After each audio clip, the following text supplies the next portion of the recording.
सैकड़ों देहात के मुल्हिका कस्बाती शहर हुजरा शाह मुकीम को वज़ीर आला पंजाब मरियम नवाज शरीफ के अहकामात पर लगाए जाने वाले सस्ते रमज़ान बाज़ार से महरूम कर दिया गया।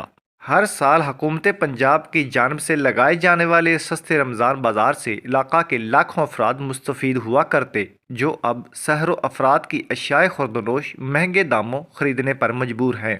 इस दफ़ा जनाब साढ़े हुजरा शाम के रमज़ान बाज़ार को नहीं लगाया गया। अगे सानू रमज़ान बाज़ार तो रसीद मिल जाता सी, घ्यो चीनी दालां फ्रूट चीज़ां आटा सब्जी गोश्त वगैरह लै लईदा सी। इस दफ़ा सानू मार्केट चों खरीदना पैंदा है, जिंदी वजह तो जनाब साडे नूं रेट ज़्यादा दित्ते जांदे ने, गरीब आवाम वास्ते कारोबार भी नहीं है। साडे हुजरा शाह मुकीम विच रमज़ान बाज़ार नहीं लग्या। जिहड़ियां चीज़ां असीं अगे रमज़ान बाज़ार चों सस्तियां खरीददे सां, उही चीज़ां सानू हुण स्टोरां तो दुकानां तो खरीदनियां पैंदियां ने। महंगाई से तंग आवाम ने हुकूमत वक्त से मुतालबा किया है कि सहरो अफ्तार की अशिया खुर्दोनोश सस्ते दामों खरीदारी के लिए रिलीफ पॉइंट्स बनाए जाएं, ताकि आम आदमी भी बाहसन खरीदारी कर सके।